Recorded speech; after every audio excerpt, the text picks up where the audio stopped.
आप सभी श्रोतागणों का एक बार फिर से स्वागत है मेरे चैनल रागनी सिंह में। आइए मालती जोशी जी की लिखी कहानी वो तेरा घर ये मेरा घर सुनते हैं। तो चलिए सुनते हैं कहानी। आज खाने की मेज पर अरसे बाद पिंकी चहक रही थी। पीएमटी की परीक्षा सानंद संपन्न हो जाने से वातावरण हल्का हो गया था। इतने दिनों तक एक तनाव सा व्याप्त था, घर पर भी और बच्चों के मन पर भी। प्रसन्ना का सेकेंड सेमेस्टर परसों ही समाप्त हुआ। आज पिंकी भी फ्री हो गई थी। अब रिजल्ट की चिंता कुछ दिनों के लिए मुलतवी रखकर आज़ादी का जश्न मनाया जा सकता था। खाने की मेज पर उसी की प्लानिंग चल रही थी। तरह तरह के सुझाव और तरह तरह की फरमाइशें। मिस्टर प्रसाद ने बच्चों के उत्साह पर ब्रेक लगाते हुए कहा, तुम लोग शायद भूल रहे हो कि पापा के ऑफिस में समर वेकेशन जैसी कोई चीज़ नहीं होती, तो आप आराम से घर में बैठे रहिए। बच्चों की माँ ने तुनक कर कहा, लेकिन मैं 10-15 दिनों के लिए कहीं जरूर जाऊंगी। आपको तो दफ्तर के अलावा कुछ सूझता ही नहीं है। इन दोनों की टेंशन मैंने अकेले झेली है। I need a change badly.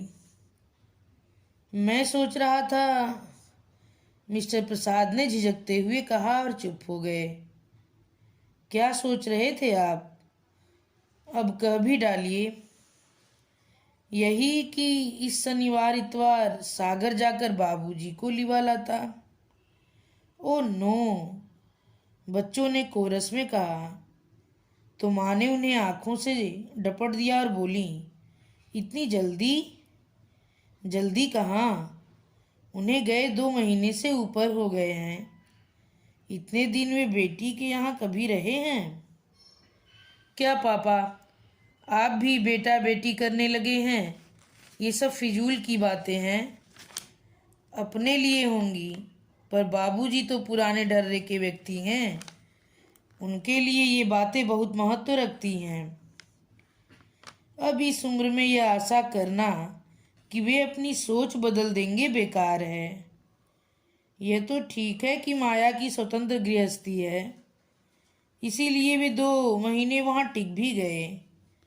छाया के यहाँ तो उसके सास ससुर जेठ देवरों के बीच 2 दिन भी नहीं रह पाते। बच्चों ने फिर बहस नहीं की, चुपचाप खाकर उड़ गए। पत्नी ने टेबल समेटते हुए पूछा, सुनिए, क्या इसी हफ्ते जाना बहुत जरूरी है? वे प्रश्नार्थक नजरों से पत्नी को देखते रहे। नहीं, मैं सोच रही थी बच्चे थोड़ा रिलैक्स कर लेते। अभी अभी तो बेचारे फ्री हुए हैं। बच्चों को रिलैक्स होने के लिए कौन मना कर रहा है? आप समझते नहीं हैं। बड़े बुजुर्ग घर में होते हैं तो थोड़ा बंधन तो हो ही जाता है। बच्चों के हंसने बोलने पर, खाने पीने पर बंदिश लग ही जाती है। तो तुम चाहती हो बाबूजी को वहीं रहने दूं? उनका स्वर थोड़ा तल्ख था। पत्नी ने नरमाई से कहा, नहीं, मेरा मतलब था 8-10 दिन और सही। फिर तो हम ही को। वे तय नहीं कर पाई कि झेलना कहें कि भुगतना कहें। पति की नाराजगी के डर से उन्होंने वाक्य अधूरा ही छोड़ दिया। कई बार अनकहे शब्द भी बहुत कुछ कह जाते हैं। मिस्टर प्रसाद भी उन अनकहे शब्दों को भली भांति पड़ गए। उन्हें वितृष्णा और खीज हो आई। अपने आप को वे पहली बार इतना निरुपाय अनुभव कर रहे थे। कितनी हसरत से, कितनी उमंग से वे बाबूजी को यहाँ लाए थे। यूं तो माँ की मृत्यु के बाद ही उन्हें लाने का मन था, पर साल भर तक बाबूजी वहाँ से हिलने के लिए राजी नहीं हुए। प्रसाद ही दौड़ दौड़ कर वहाँ जाते रहे, बाबूजी की खोज खबर लेते रहे। हर बार बाबूजी पहले से ज्यादा थके हुए, टूटे हुए नजर आए। यह स्वाभाविक भी था। 40-45 साल का साथ एकाएक छूट जाता है तो आदमी टूट ही जाता है। फिर बाबूजी के मित्र भी कहने लगे, बेटा, अब अपने पिता को अपने पास ही रखो। बुढ़ापे का शरीर है, देखभाल की जरूरत पड़ती है।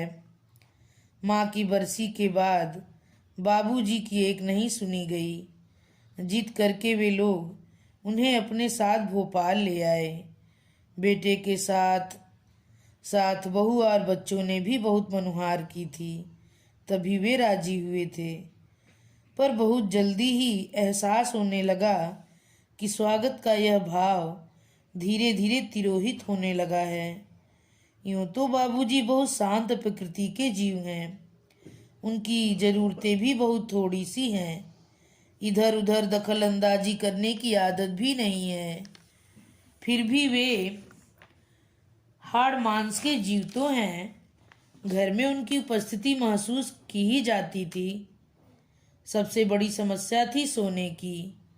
इससे पहले जब भी आए माँ साथ में होती थी। वे दोनों एक दूसरे का ख्याल रख लेते थे। 8-10 दिन की बात होती थी, कुछ न कुछ व्यवस्था हो ही जाती थी। थोड़ी सी असुविधा भी तब नहीं करती थी। बच्चे छोटे थे तो दादा दादी के साथ खुशी से एडजस्ट भी हो जाते थे। बल्कि तब तो दोनों में होड़ लगा करती थी कि कौन किसके पास सोएगा। पर अब स्थितियां बदल गई थी। बच्चे बड़े हो गए थे, दोनों के पास अपने अपने स्वतंत्र कमरे थे। तीसरा प्रसाद दंपति का था। कुछ दिन पिंकी माँ के पास सोई और प्रसाद जी पिता के साथ उनके कमरे में सोए। पर यह व्यवस्था स्थायी तो नहीं हो सकती थी। जवान होती बिटिया के कमरे में बाबूजी का सोना भी अच्छा नहीं लगता था। फिर उन्हें प्रसन्ना के कमरे में सुलाया गया। वहाँ भी घोर असुविधा थी। उसे रात देर तक जाग कर पढ़ने की आदत थी। उसका स्टीरियो भी हरदम बजता रहता था। दीवार पर कई ऐसे पोस्टर थे जिन्हें बाबूजी की नज़रों से बचाना जरूरी था। अंततः बाबूजी की व्यवस्था हाल में की गई। 3 बेडरूम वाले घर में भी बाबूजी के लिए निरापद बस यही स्थान था। वे दीवान पर आराम से सो जाते थे, पर उनके साथ उनका पानी, दवाइयाँ, टोपी, मफलर, टार्च, जूते, चश्मा सभी रखे रहते थे। सुबह नौकर के आने तक बाहर का कमरा बाहर वालों के बैठने योग्य नहीं रहता था। सबसे बड़ी समस्या थी टॉयलेट की। बुढ़ापे के कारण रात में कई बार उठना पड़ता था, सो पप्पू के कमरे का ही आश्रय लेना पड़ता था। सुबह उन्हें जल्दी उठने की आदत थी। रात भर का जागा हुआ प्रसन्ना सुबह सुबह उनके मुख प्रक्षालन से खींच उठता था। एक स्थिति यह आई कि बाबूजी बच्चों के लिए अझेल हो गए। यह अझेल शब्द भी बच्चों का ही गढ़ा हुआ था, जो प्रसाद जी को बहुत चुभा था। फिर उन्होंने छोटी बहन को चुपचाप पत्र लिखा कि कुछ दिनों के लिए बाबूजी को ले जाए। बच्चों की परीक्षा के बाद वे खुद उन्हें लिवा लाएंगे। अब परीक्षाएं भी समाप्त हो गई हैं, पर लगता है घर अभी भी मानसिक रूप से बाबूजी के पुनरागमन के लिए तैयार नहीं है। मिसेज प्रसाद देर रात तक टीवी देखती थी, सुबह देर से उठती थी, 12 बजे तक नहाती थी। हफ्ते में 2 दिन उनकी मालिश वाली आती थी। हर 15वें दिन मेहंदी वाली आती थी। हर तीसरे दिन उनकी किटी पार्टी होती थी। बाबूजी के रहते ये सारे काम सहजता से नहीं हो पाते थे। पिंकी को सहेलियों के साथ बाहर घूमने का शौक था। हर तीसरे दिन वे लोग पिक्चर जाती थीं। प्रसन्ना का तो कोई टाइम टेबल ही नहीं था। दोस्तों का जमघट हमेशा उसे घेरे रहता था। बाबूजी के रहते ये गतिविधियां भी थोड़ी धीमी हो जाती थीं। फिर सारे परिवार को बाहर खाने का शौक था। बाबूजी साथ जाते नहीं थे। उनके लिए घर पर पूरा सरंजाम करके जाना पड़ता था। बाहर जाने का सारा मजा ही किरकिरा हो जाता था। प्रसाद जी इन बातों को न समझते हों ऐसा नहीं था, पर इस कारण बाबूजी को हमेशा के लिए माया के यहाँ तो छोड़ा नहीं जा सकता था न। पत्नी सास बहू का सीरियल देखने में व्यस्त थी। मौके का फायदा उठाकर उन्होंने माया को फोन लगाया।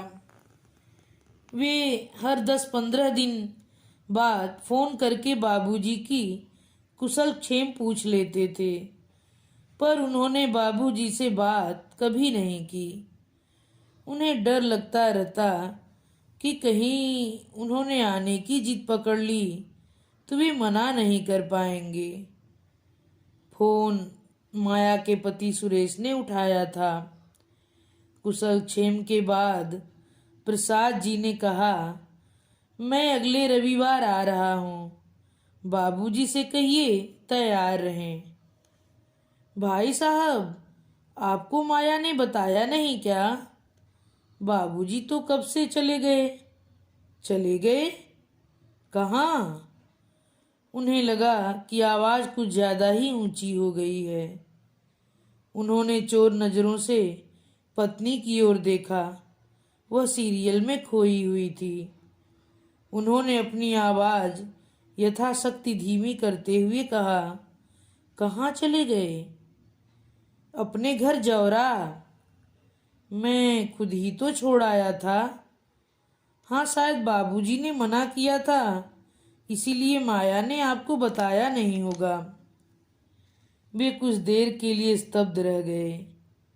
आप ज्यादा परेशान न हो भाई साहब, ये पुराने लोग हैं ना, दूसरी जगह एडजस्ट नहीं हो पाते। उन्हें अपना घर ही अच्छा लगता है। उस रात वे जरा भी नहीं सो सके। पता नहीं कैसे कैसे विचार आते रहे। मुश्किल तो यह थी कि वे अपनी परेशानी पत्नी के साथ भी शेयर नहीं कर सकते थे। वह फौरन कह देती, हमने तो 6 महीने झेल भी लिया, पर आपकी बहन तो जरा से में ही उकता गई। दूसरे दिन उन्होंने माया को दफ्तर से ही फोन लगाया। जानते थे इस समय सुरेश भी घर पर नहीं होगा। उनके उलाहनों के उत्तर में माया ने कहा, भाई साहब, आप कुछ मेरी मजबूरी का भी तो अंदाजा लगाइए। वे तो 8वें दिन से जाने की रट लगाए बैठे थे। बड़ी मुश्किल से मैंने उन्हें 15 दिन रोका, फिर वे तो अकेले ही चल पड़े। बोले, भोपाल कौन सा दूर है, यहाँ से बस में बिठा दो, वहाँ फोन कर दो, कोई न कोई उतार लेगा। मैंने बहुत मना किया, पर जब बिल्कुल ही जिद पर आ गए तो उन्हें असली बात बतानी ही पड़ी। क्या? यही कि बच्चों की परीक्षा होने तक आपको यहीं रहना है। तब तो शायद तुमने यह भी बता दिया होगा कि मैंने ही तुमसे कहा था कि उन्हें ले जाओ। भाई साहब, यह तुम्हें कभी नहीं बताती, पर उन्होंने खुद ही अंदाजा लगा लिया। उसके बाद तो वे पल भर भी यहाँ रुकने को राजी नहीं हुए। बोले, ईश्वर की कृपा से अभी मेरा घर सलामत है, मुझे वहीं पहुँचा दो। फिर ये खुद जाकर छोड़ आए थे, जरूरी व्यवस्थाएं भी कराए थे। इसके बाद कहने को कुछ था ही नहीं। उन्होंने चुपचाप रिसीवर रख दिया और उस घड़ी को कोसते रहे जब उन्होंने बाबूजी को माया के साथ भेजा था। पूरे हफ्ते वे गुमसुम बने रहे। फिर एक शाम मालवा एक्सप्रेस से चल ही पड़े। मुँह अधेरे मुरैना पहुँचे। वहाँ से जो पहली बस मिली उससे जौरा के लिए चल पड़े। उन्होंने सोचा था कि इतनी सुबह घर खुलवाने में दिक्कत होगी। भूल ही गए थे कि गांव कस्बों की सुबह जरा जल्दी होती है। घर पहुंचकर देखा, सामने वाले आंगन में चारपाइयाँ बिछी हुई हैं और बाबूजी की मित्र मंडली चर्चा में मशगूल है। उन्होंने जाते ही सबके पांव छुए, आशीर्वाद पाया। फिर वे सबके सब उठ खड़े हुए। पंडित जी, अब आप बेटे की खातिर कीजिए, हम लोग चलते हैं। अरे आप लोग बैठिए ना, मैं क्या कोई मेहमान हूँ? यह तो मेरा घर है, आप लोग इत्मीनान से बैठें। इस आग्रह में शिष्टाचार तो खैर था ही, एक उद्देश्य यह भी था कि उतनी देर तक बाबूजी के सामने अकेले पड़ने से बचे रहेंगे। पर बाबूजी के दोस्त रुके नहीं। उन्हें विदा करके बाप बेटे दोनों भीतर आए। बाबूजी ने कहा, तुम हाथ मुंह धो लो, तब तक मैं चाय चढ़ाता हूँ। बाथरूम का दरवाजा खोला तो चकित रह गए। बाबूजी, ये कमोड कब लगवाया? अभी अभी तो लगवाया है। सोचा तुम लोग आते हो तो तुम्हें परेशानी होती होगी, मुझे भी बुढ़ापे में आरामदायक लगती है। उस पुराने घर में वह नया नकोर बाथरूम टाट में रेशम के पैबंद सा लग रहा था। फ्रेश होकर बाहर आए तो देखा चौके में एक छोटी सी मेज पर चाय लग गई थी, साथ में बिस्कुट भी थे। यह मेज भी नहीं लग रही है। हाँ, अब पटे पर बैठकर खाना अच्छा नहीं लगता। तुम्हारी माँ याद आती है। वैसे भी पटे पर बैठकर खाने का मजा तो तब है जब पास बैठकर कोई बात करे, गरम गरम फुलके उतार कर मनुहार के साथ परोसे। जब अपने से लेकर खाना है तो मेज ही ठीक है। प्रसाद जी समझ गए कि बाबूजी एक तरह से यहीं रहने का मन बना चुके हैं। वे पहले की अपेक्षा चुस्त दुरुस्त भी लग रहे थे। शायद माँ की आकस्मिक मृत्यु के दुख से वे उबर चुके हैं। अपने मन की बात कहने के लिए वे उपयुक्त शब्द खोज रहे थे, तभी किसना ने आकर उनके पैर छुए। कैसे हो किसना? बस बाबूजी की कृपा है, उसने गदगद भाव से कहा। बाबूजी की कृपा का बखान फिर कर लेना, पहले जाकर भैया के लिए कुछ नाश्ता लेकर आ, बाबूजी ने कहा और जेब से पैसे निकालकर वे तफसील से उसे कुछ समझाने लगे। प्रसाद जी ने कहना चाहा कि बाबूजी, आजकल मैं यह सब नहीं खाता हूँ। उन्होंने खुद उठकर किसना को पैसे देने चाहे, पर हिम्मत ही नहीं पड़ी। उन्होंने अनुभव किया कि बाबूजी अपने पुराने ख्वाब में लौट आए हैं। यह भी कि यह बाबूजी का घर है, यहाँ उनका आदेश ही चलता है। उन्होंने सोचा नाश्ता आने से पहले नहा लिया जाए। नहाने के बाद आंगन में बंधी रस्सी पर तौलिया फैलाते हुए उन्होंने देखा कि एक महिला ने उन्हें देखते ही लंबा सा घूंघट खींच लिया है। बाबूजी, आंगन में कौन है? किसना की बहू होगी। वे लोग अब यहीं रहने लगे हैं ना? पीछे गाय वाली कोठरी खाली पड़ी थी ना, उसे ठीक ठाक करके दे दी है। बहू भी गांव में पड़ी थी, उसे भी ले आया है। वह मेरे लिए 2 रोटियां डाल देती है, चौका बासन झाड़ू बुहारी कर देती है। किसना मेरी धोती खींच देता है, सौदा सुलफला देता है, काम भी हो जाता है और साथ भी। तुम लोगों को भी वहाँ फिक्र नहीं रहेगी कि बाबूजी अकेले पड़े हैं। लेकिन आपको यहाँ अकेले रहने कौन देगा?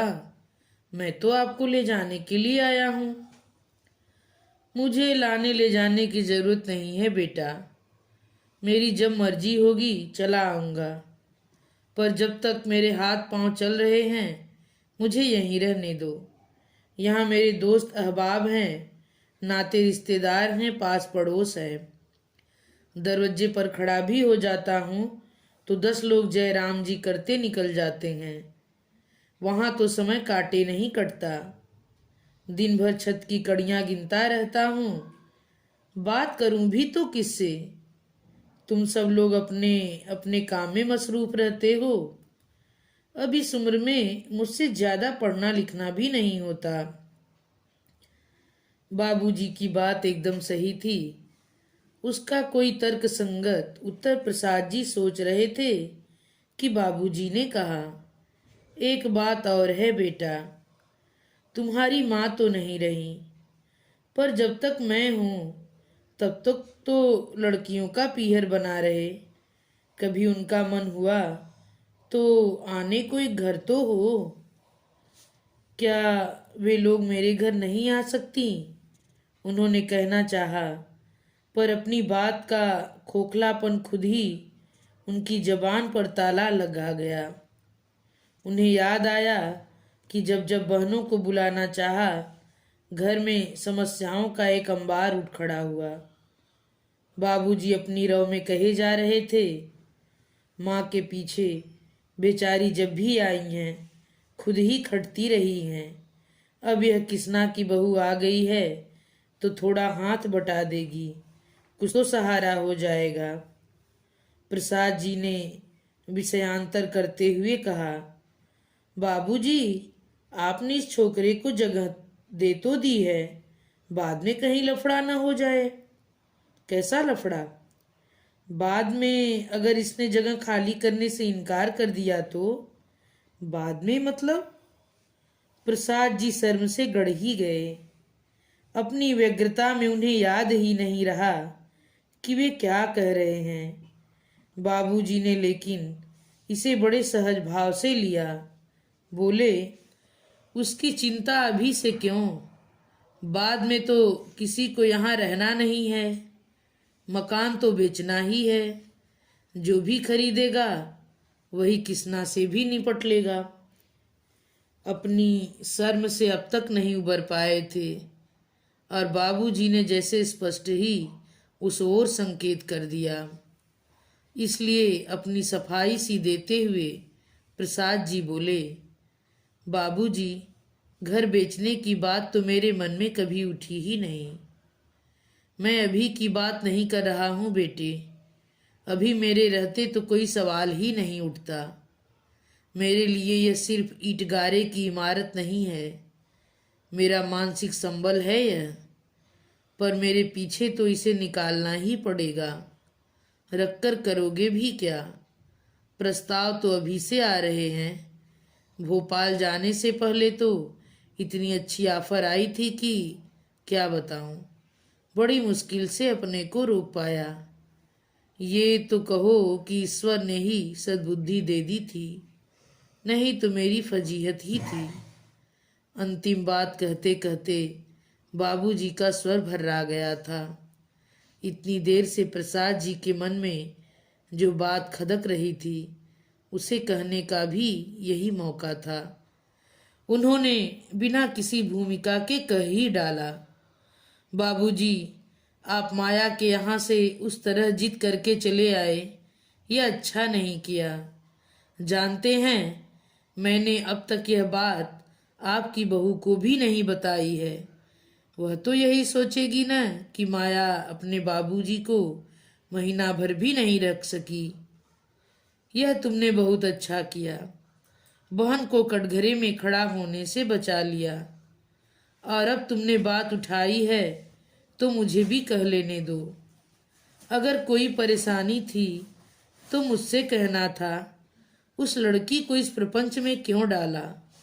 वह तो चलो बात तुम भाई बहनों के बीच ही रह गई, पर कल को अगर जमाई बाबू को मुझसे परेशानी होती, ये मुझसे ऊब जाते और माया से कहते तो सोचो क्या होता। मुझे तो कहीं मुंह छुपाने की भी जगह नहीं मिलती। ऐसी नौबत आने से पहले ही वहां से चल देना अक्लमंदी थी, इसीलिए चला आया। पर आप यहाँ क्यों आ गए? सीधे भोपाल आ जाना था ना? प्रसाद जी ने कहना चाहा, पर उनकी आवाज गले में फंसकर रह गई। बाबूजी जैसे उनकी बात समझ गए, पीठ थपथपाकर सांत्वना के स्वर में बोले, रात भर के जगे हो, थोड़ा आराम कर लो। मैं एक चक्कर बाजार का लगाकर आता हूँ। कौन सी तरकारी खाओगे? ये अंतिम शब्दों के साथ यह कहानी यहीं पर समाप्त होती है। आप सभी श्रोतागणों से मेरा विनम्र अनुरोध है कि अगर मेरे द्वारा सुनाई जाने वाली कहानियाँ आप लोगों को पसंद आती हैं तो कृपया मेरे चैनल को सब्सक्राइब, वीडियो को लाइक और कमेंट करके यह बताना मत भूलिए कि कहानी आपको कैसी लगी। धन्यवाद।